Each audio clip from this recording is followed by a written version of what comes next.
सम्मानित जगत प्रकाश नड्डा जी, पंजाब लोक कांग्रेस के अध्यक्ष, पंजाब के पूर्व मुख्यमंत्री आदरणीय कैप्टन अमरिंदर सिंह जी,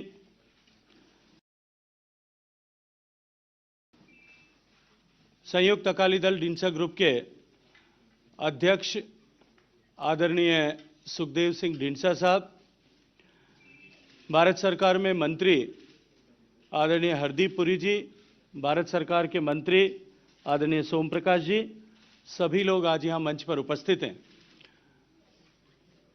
भारतीय जनता पार्टी के साथ ये जो अलायंस एनडीए का बना है, इसके सीट शेयरिंग और ये अलायंस किस तरह से आगे, किस उद्देश्य के साथ में, किस लक्ष्य को लेकर के पंजाब जैसे महत्वपूर्ण प्रांत जो सीमावर्ती प्रदेश होने के नाते भारत के लिए, भारत की सुरक्षा के लिए अत्यंत महत्वपूर्ण है, ऐसे महत्वपूर्ण प्रांत में होने वाले चुनाव को लेकर ये गठबंधन किस तरह से, किस दृष्टि से आगे काम करेगा, इस विषय में आप सभी को संबोधित आदरणीय जगत प्रकाश नड्डा जी, भारतीय जनता पार्टी के राष्ट्रीय अध्यक्ष, आप सबको संबोधित करेंगे। मित्रों,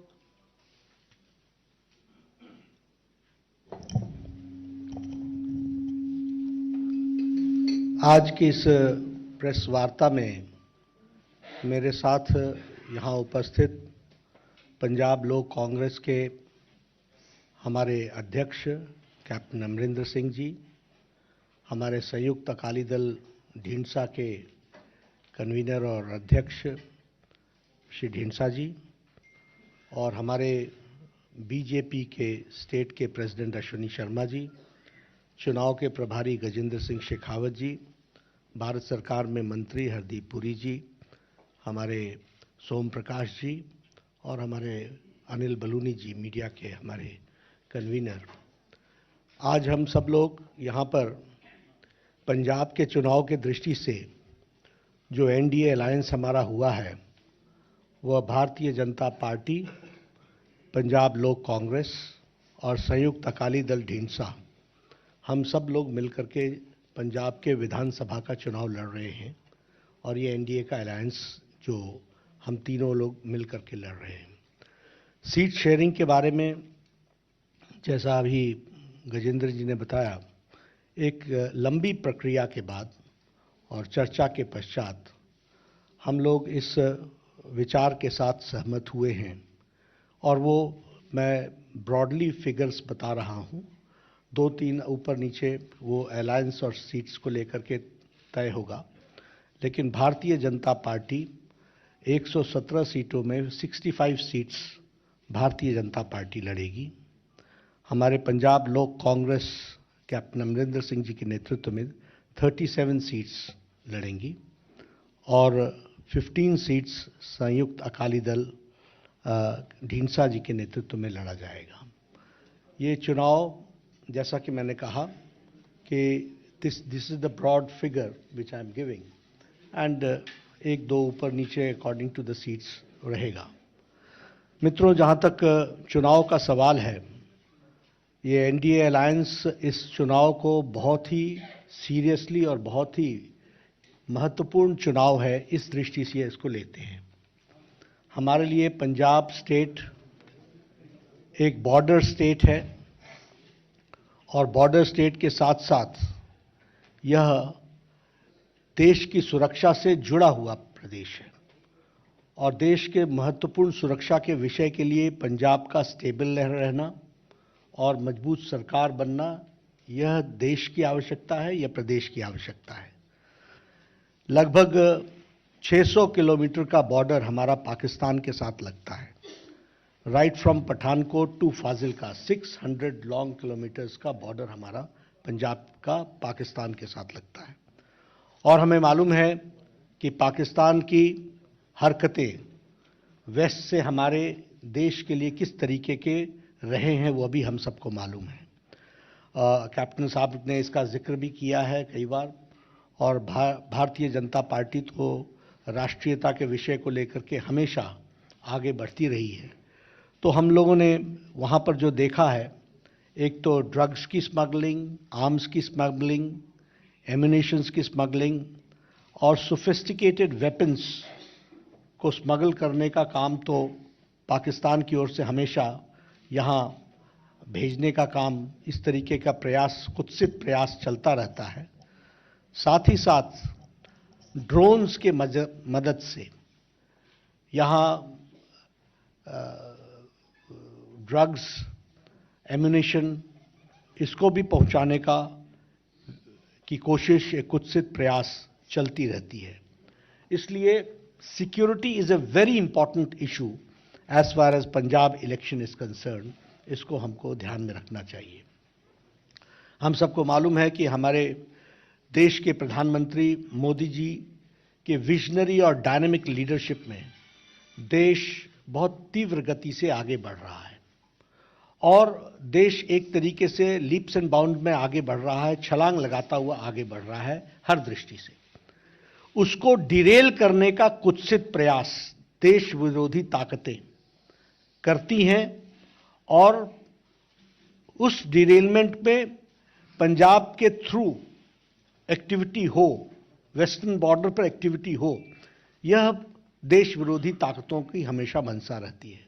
इसलिए यह चुनाव और पंजाब स्टेट हम सब के लिए बहुत ही महत्वपूर्ण होता है। जहां तक इलेक्शन का सवाल है, this NDA alliance does not only see as a change of regime, यह सिर्फ सत्ता परिवर्तन का ही माध्यम हम नहीं मान रहे हैं इसको। यह कोई सरकार बदलना ही इसका उद्देश्य नहीं है। यह चुनाव आने वाली पीढ़ियों को सुरक्षित करने के लिए और पंजाब को स्टेबिलिटी देने का चुनाव है और भारत, ये अलायंस जो हमारी है वो उसको उसी तरीके से देख रही है। अगर पंजाब स्टेबल होता है तो और सेफ होता है तो देश सुरक्षित रहता है। और जहां तक पंजाब का सवाल है, पंजाब ने देश को जो दिया है और जिस तरीके से लीडरशिप दी है वह हमेशा सराहनीय रही है। अगर हम पंजाब की बात करें, डिफेंस में the contribution of Punjab can never be forgotten, कभी हम भूल नहीं सकते हैं। देश की सुरक्षा में जिस तरीके से पंजाब के लोगों ने अपने आप को बलिदान दिया है डिफेंस के दृष्टि से, उसी तरीके से फूड सिक्योरिटी के दृष्टि से भी देखा जाए तो पंजाब ने जो लीडरशिप दी है उसको भी देश याद रखता है और उस फूड सिक्योरिटी ने देश को बहुत बड़ी ताकत दी है।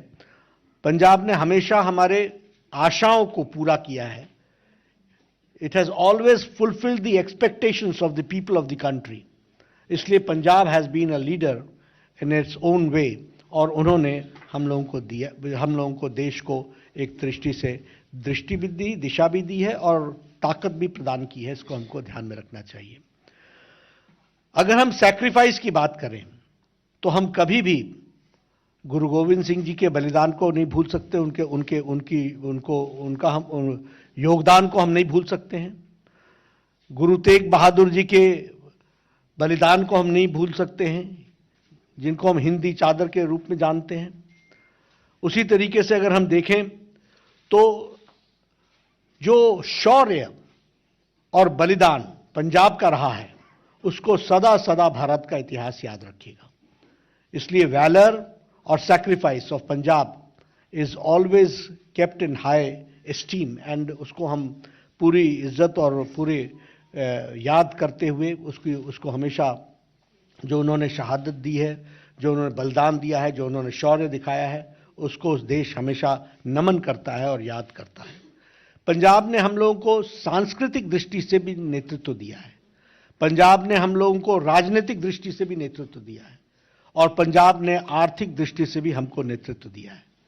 सेंटर स्टेज पर अगर देखा जाए तो आज़ादी की लड़ाई में लाला लाजपत राय का योगदान हो, फिर चाहे शहीद भगत सिंह का योगदान हो, कभी भी देश नहीं भूल सकता है और देश हमेशा याद रखेगा उस बलिदान को। इसको भी हमको ध्यान में रखना चाहिए।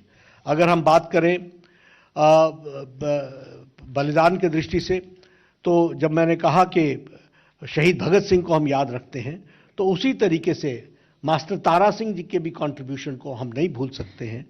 पंजाब को बहुत कुछ दिया है, पंजाब ने देश को बहुत कुछ दिया है, ये हमको ध्यान में रखना चाहिए। जहां तक आज पंजाब की स्थिति है, it needs a special attention. आज एक विशेष ध्यान देने की आवश्यकता है। पंजाब एक प्रोग्रेसिव स्टेट होने के बावजूद आज 3 लाख करोड़ के डेट में खड़ा है, और उसी के साथ साथ जो ये डेवलपमेंट इंडेक्स पर खड़ा था, धीरे धीरे खिसकते हुए ये नीचे की ओर आया है। और इसीलिए इस स्टेट को आर्थिक दृष्टि से सबल बनाना, सफल बनाना और ठीक दृष्टि से आगे ले जाना, यह हम सब की जिम्मेवारी होती है। और एनडीए अलायंस का यह उद्देश्य रहेगा to bring back Punjab on track, और उसको फिर से गति के साथ आगे बढ़ाने के लिए एक सिंसियर एफर्ट किया जाए। और इसके लिए सेंटर स्टेट रिलेशनशिप स्टेबिलिटी के लिए भी, और सेफ्टी के लिए और सिक्योरिटी के लिए यह भी बहुत आवश्यक है। इसको हमको ध्यान में रखना चाहिए। प्रधानमंत्री नरेंद्र मोदी जी का पंजाब के प्रति एक विशेष लगाव, एक विशेष प्यार, एक विशेष प्रेम, a type of bonding with Punjab prime minister Modi ji का है, यह हम सब लोग जानते हैं।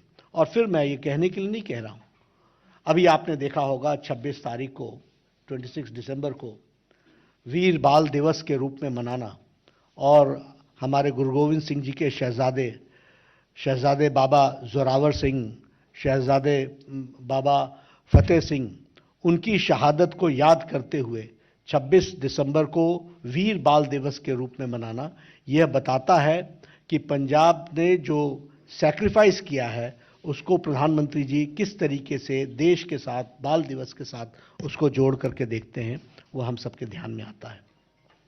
जो काम मोदी जी ने सिख भाइयों के लिए किया है, it is a matter of pride for all of us, कि वो काम जो बड़े लंबे समय से लंबित थे, उन कामों को पूरा करने का काम मोदी जी ने किया है। And again I will narrate, अगर एफसीआरए का प्रतिबंध हरमंदिर साहब से हटा है, और आज एफसीआरए के बाहर हम के प्रतिबंध न लगने के कारण जो फॉरेन कंट्रीब्यूशन हरमंदिर साहब को मिल सकता है, इसका भी फैसला प्रधानमंत्री मोदी जी ने लिया।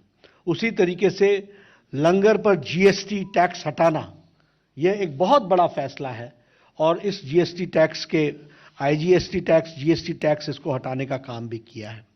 उसी तरीके से करतारपुर कॉरिडोर साहब, हम सब लोग जानते हैं, कैप्टन साहब जानते हैं, ढींडसा जी जानते हैं, लंबे समय से ये डिमांड चली आ रही थी कि करतारपुर साहिब कॉरिडोर बने, और डेरा बाबा नानक गुरुद्वारा गुरदासपुर से और एक कॉरिडोर की दृष्टि से वहाँ हम चाह सके, इसकी योजना बने। 120 करोड़ रुपीस खर्च करके इस काम को भी किया गया। उसी तरीके से सुल्तानपुर लोधी रेलवे स्टेशन को मॉडर्नाइज किया गया, स्पेशल ट्रेन चलाई गई। सिख के दृष्टि से जो हमारे इंटरफेथ स्टडीज है, उसको भी बढ़ावा दिया गया है, और national institute for interfaith studies, इसका भी एक चेयर गुरु नानक देव यूनिवर्सिटी में एस्टैब्लिश की गई, ताकि उस पर रिसर्च हो सके, ज़्यादा से ज़्यादा लोग इसके साथ जुड़ सकें। उसी तरीके से ये जो हमारा प्रकाश पर्व था, गुरु गोविंद सिंह जी का 350वां प्रकाश पर्व, वह भी बड़े धूमधाम से प्रधानमंत्री मोदी जी के नेतृत्व में मनाया गया, और जामनगर में 750 बेडेड हॉस्पिटल भी देश को डेडिकेट हुआ है, यह भी हम जानते हैं।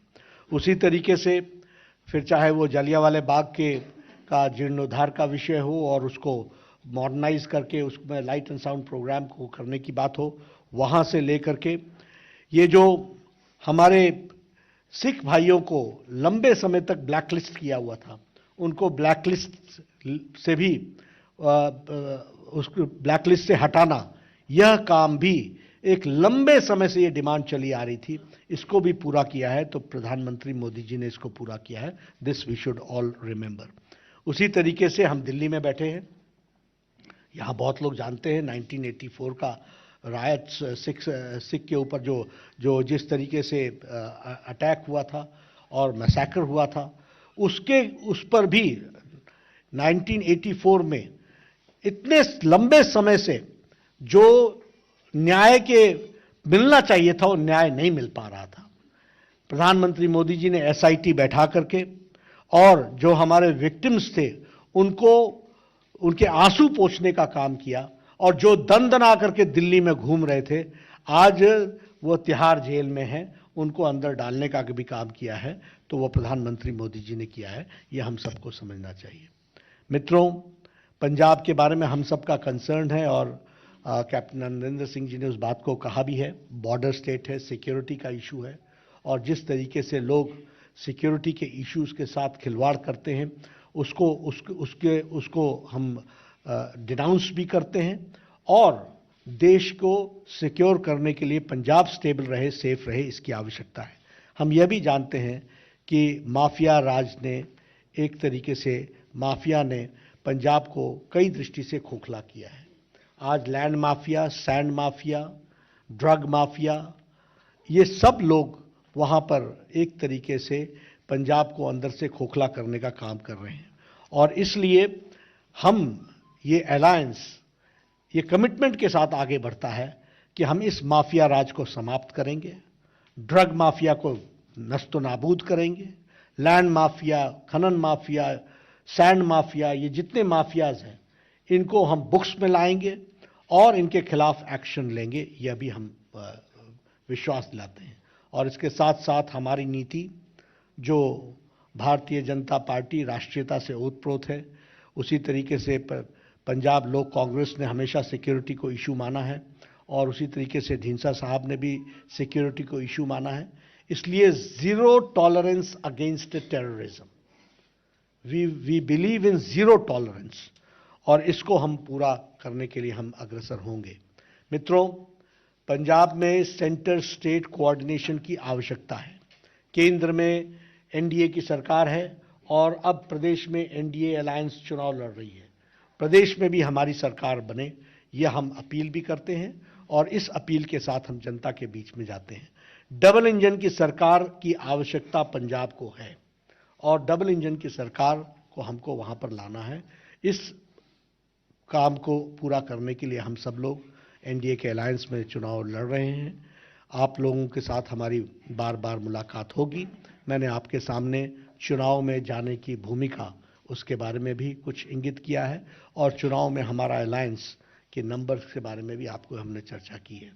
मैं अभी निवेदन करूंगा हमारे अलायंस पार्टनर पंजाब लोक कांग्रेस के अध्यक्ष कैप्टन अमरिंदर सिंह जी से कि वो अपनी बात को रखें।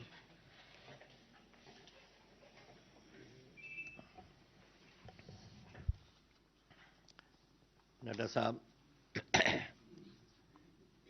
सारे साथियों, आज एक हमारे लिए खास करके एक खुशी का दिन है कि we have been able to have an alliance with the BJP in Punjab. There were many times ups and downs and various thinking how we should go ahead about it and how we should move ahead. But finally, the consensus that emerged within our party, and I think also in Teen Saab's party, he will of course say it on his own and tell you all what he thinks. The feeling was that for the sake of stability of the country, for the sake of our own, as the President has mentioned, on the security of the nation, as the area which he has already mentioned, it's 600 kilometers we have from Pathankot to Fazilka, which is for me, it was a formidable occasion to deal with it. I remember that there was a time which used to come when we used to give, there used to be these people going across the rivers, dropping off whatever they had to drop. Then there was these wires which were put up where people used to go tunnel under the wires and give all these weapons and whatever. And let me tell you, and I'm not saying this for any other reason, this has been my stand from the very beginning, that the amount of weaponry that has come in, what the President has mentioned, perhaps he has mentioned too little. I can tell you that I have had, in the course of my last 4.5 years of being Chief Minister of Punjab, I have had at least 100,000 rifles, nearly 1,000, beg your pardon, 1,000 rifles, about 500 pistols. I've had RDX. I have had ammunition, perhaps 1 lakh rounds of ammunition. I have had everything under the sun, including drones. Now, drones we used to come at one time and make these drops. And this was last year when we started, just before the COVID period. That was the time when it used to come. And I used to then wonder that what is the objective of this whole exercise. And then we followed it up, and we followed where these drones were being dropped. It was the BSF, it was us, the Punjab police, and it was our own people who were giving us information. And we found that they were being dropped at particular points. Now, what is an object of a drone? An object of a drone is to deliver ammunition, deliver weaponry, deliver whatever is necessary for a purpose. And what is that purpose? The purpose is to carry out some sort of nefarious activity. And that is what happened to us there. And it was not only that. First they used to jump across the river. Then they used to go to about 6 to 7 kilometers away. And then finally, when Government of India took a decision, which was the correct decision, that they should be 50 kilometers from the border, should be kept there, it was considered absolutely essential. And the reason, I'll tell you why. Because on the 20th of July, that is just about 2 months before I was given the sack, and that 20th of July, the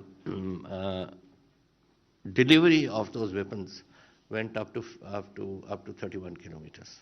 Now 31 kilometers, and then you have a scenario developing when the technology is improving. You've got drones coming in which can take a higher payload.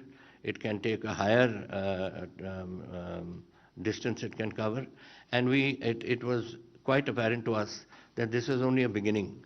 And we were eventually going to go up to 50 kilometers, 60 kilometers, 70 kilometers, and whatever it else may do. And when that happens, what is the purpose? After all, when a person delivers something, it is for a purpose. It is for weaponizing some place, for using it for some purpose, and for seeing that it is used in some nefarious activity which Pakistan wanted to do. And this is what was concerning us. And I told the people, when they came into the Vidhan Sabha and they made a big row about it, कि 50 kilometre कर दिया वगैरह, मैंने कहा भाई सुनो तो सही कि क्या हो रहा है, अपने बैंक देखो तो सही क्या हो रहा है on our borders. I joined the army in 1963, and in 1964 I was in the Western Command. And from Western Command was in Simla in those days. From Western Command till the time that the war came in 65 and then 71 came and all, there was not one day where there was no firing taking place and no soldiers of ours getting killed. Which is why I said so to Mr. Sidhu. What are you going around hugging around these people who are killing our people every day? Every day. There's not a day that passes that our boys are not shot. And since the day I took over in 1917 and till the day I left it on the 18th of this month of September, I had 83 of my soldiers of Punjab being killed. I'm not talking about Himachal Pradesh, about Garhwal, about the Rajput regiment or some other regiments which exist. Actually, this was taking place. And this is where people don't understand the urgency of this business. We need it. We need, as the President has said, we need an economic development. We need people to come in and to invest in Punjab. so that Punjab's economy can be boosted. And we are in a position, and we have today, I have also made up our manifesto, which is there, which we have passed on to the BJP leadership. And I'm sure Deensah Saab is also doing it. And then hopefully we'll all put together and come to a common minimum program which we can utilize for Punjab. That is basically what I had in mind to say. But if there's anything you wish to ask, you're free to do so. कुछ पूछना आपको? अच्छा, sorry. Thank you sir. साहब अब हमको हाँ जी, माननीय Shri Jagat Prakash Nadda ji, national अध्यक्ष बीजेपी, हमारे सहयोगी और पंजाब के साबका मुख्यमंत्री कैप्टन अमरिंदर सिंह जी, और पंजाब के प्रभारी बीजेपी की तरफ से शेखावत साहब, हमारे प्रेसिडेंट पंजाब के बीजेपी के प्रेसिडेंट श्री अश्विनी जी, और देश के दो और मंत्री सत्कारयोग पुरी साहब और सोम प्रकाश जी जो पंजाब से संबंध रखते हैं, और मेरे प्रेस वाले बहनों और भाइयों, नड्डा साहब ने बहुत डिटेल पे आपको बहुत कही है, मैं दोहराना नहीं चाहूँगा। उसके बाद कैप्टन साहब ने अपने तजर्बे की बात, कैसे देश को खतरा है, उनके बात कही है। लेकिन जो मैं कहना चाहता हूं कि हमारा गठजोड़ क्यों हुआ है, किसके लिए हुआ है, वो इसलिए कि पंजाब की सिचुएशन बहुत ख़राब है। कुछ ये हुआ कि पंजाब इंडस्ट्री नहीं है, इंडस्ट्री जा रही है, एग्रीकल्चर में भी बहुत कर्ज हो गया, लोन बहुत 3 लाख से भी ज़्यादा लोन है, और कोई ऐसा साधन भी नहीं है जिससे ये कह सकें कि पंजाब दोबारा अपने पैरों पर लाने के लिए हमने इकट्ठे होकर बात की है। मैं आभारी हूँ नड्डा साहब का और बीजेपी की लीडरशिप का कि उन्होंने शेखावत साहब को पंजाब का प्रभारी बनाया, जो बहुत ही डूंघाई पर सोच रहे हैं और डूंघाई पर जाते हैं, और जाने के बाद कोशिश करते हैं कि कैसे ये हल हो सके। दूसरा ये है कि कोई भी इलेक्शन आती है तो कभी हिंदू सिख का मसला, कभी हिंदू मुसलमान का मसला, कभी हटाना वो शुरू कर देते हैं। जो हमारे भाईचारे एकता है जिसको हम कहते हैं, उसको ठीक रखने के लिए हमने फैसला किया कि हम इकट्ठे तीनों पार्टियों मिलकर करेंगे और पंजाब का माहौल ठीक रखेंगे, इलेक्शन ठीक होनी चाहिए। और इसके अलावा हम आभारी हैं प्रधानमंत्री जी के कि उन्होंने बहुत मांगे हैं, जो पहले तो लेट आए ठीक है, लेकिन किसानों की जो एक्ट थे जिसके लिए बहुत 1 साल तक लड़ाई चली, तो उसको उन्होंने विड्रॉ किया। और ख़ास करके मैं ये भी कहूँगा कि सिखों के लिए भी उन्होंने, जैसे नड्डा साहब ने कहा कि वीर बाल दिवस, जो गुरु गोविंद सिंह जी महाराज के 2 साहिबजादे, छोटे साहिबजादे हैं, जितनी बड़ी उनकी कुर्बानी है, शायद इतनी छोटी उम्र में किसी की ना हो।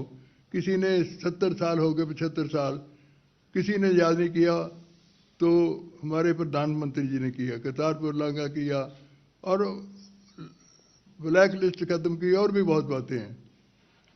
मैं उसको सभी पर नहीं जाना चाहता, लेकिन मैं ये कहना चाहता हूँ कि कुछ बातें ऐसी भी हैं जो हम बैठ के तय करना भी चाहेंगे, इलेक्शन में नहीं, इलेक्शन के बाद। कुछ सिखों में, क्योंकि पंजाब में सिख बहुत तादाद में हैं, सभी बाहर के सिखों का भी कोई ना कोई कनेक्शन पंजाब में है, तो चाहेंगे कि उनकी जो डिमांड है कि हमने मेरी पार्टी ने होम मिनिस्टर साहब को भी मेमोरेंडम दिए 2, जिसमें ये था कि जो सिख कैदी अपनी सज़ा पूरी किए हुए हैं उनको आप छोड़ दें, बड़ी देर हो गई, 20-20 साल 30-30 साल से बैठे हैं वो जेलों में। और कुछ और भी हैं मसले जो आज मैं यहाँ पर बहुत दोहराना नहीं चाहता, जो सुखों के हैं, जो काफ़ी कुछ हल भी किए हैं, कुछ रहते भी हैं। इसके अलावा पंजाब की सिचुएशन है, एग्रीकल्चर की बुरी हालत है, बहुत लोन हो गया, किसानों पर भी बहुत लोन है, उसके लिए भी हमने लिख कर दिया है। और इसके अलावा इंडस्ट्री चली गई। मैं नड्डा साहब बैठे हैं, हमारी कैबिनेट के 3 और मंत्री बैठे हैं। मैं इनको एक रिक्वेस्ट करूंगा कि पंजाब को बचाने के लिए, पंजाब की इंडस्ट्री को बचाने के लिए, क्योंकि इंडस्ट्री तो चली गई सारी, उनको बचाने के लिए कोई ना कोई ऐसा हल की, क्योंकि कोई भी साधन हमारे पास नहीं रहा। जो रहा है उस पर जैसे कहा है कि ऐसे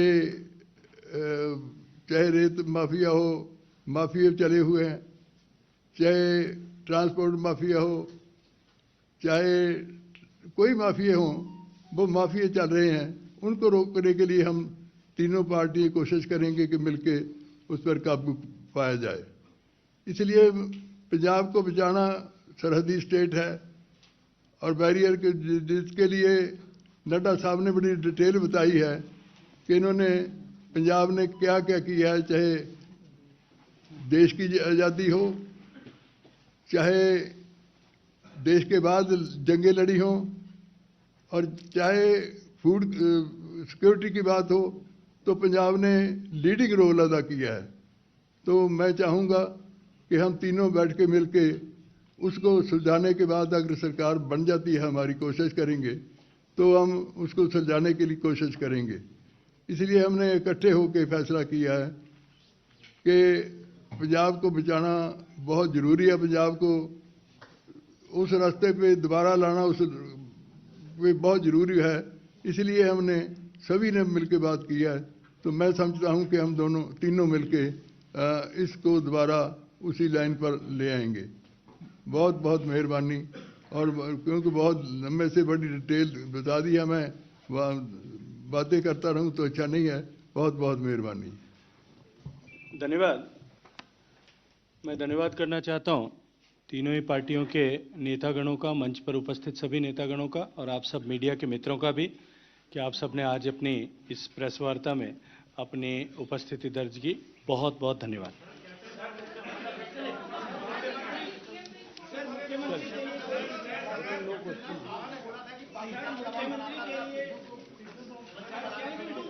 गठबंधन के लिए मुख्यमंत्री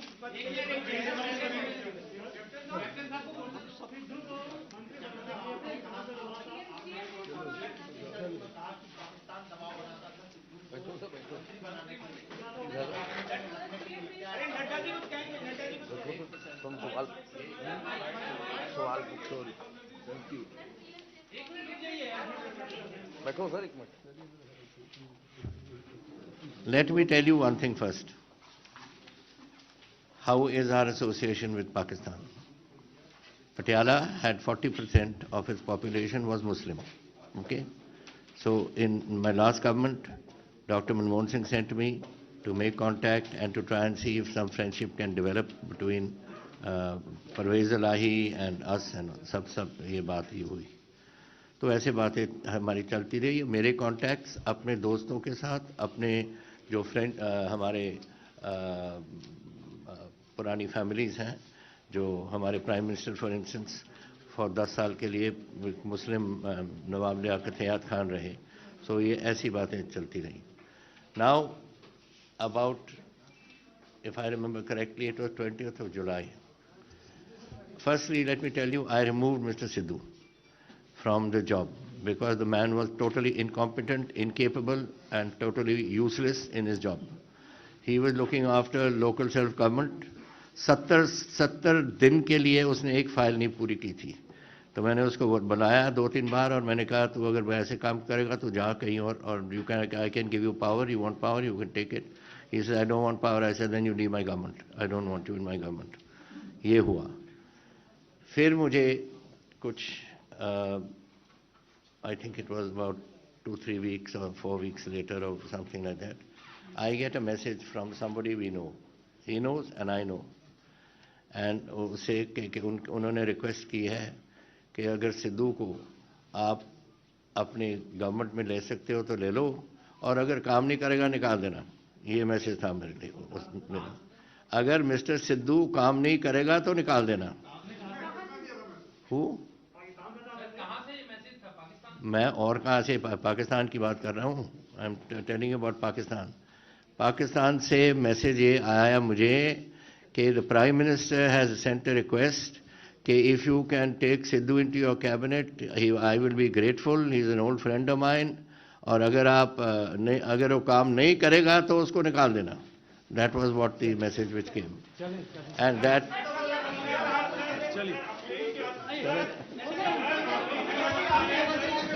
हम सब कुछ समय समय पर बताते रहते हैं। आप देखिए आज आपको नंबर बता दिया।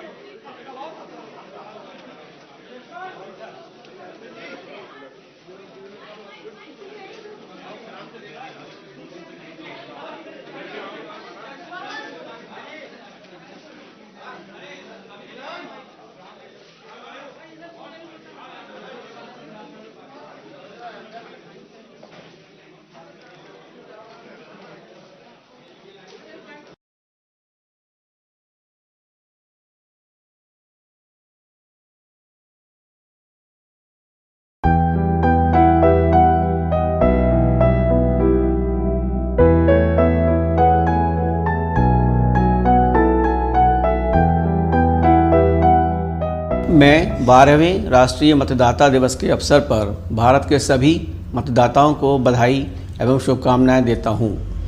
यह दिन हमें दर्शाता है कि हर एक वोट अमूल्य है। आज मैं देश के प्रत्येक मतदाता के प्रति अपना आभार व्यक्त करता हूं।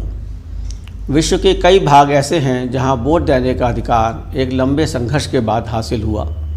हमारे देश के सभी वयस्क नागरिकों को यह अधिकार तभी मिल गया था जब भारत आज़ाद हुआ।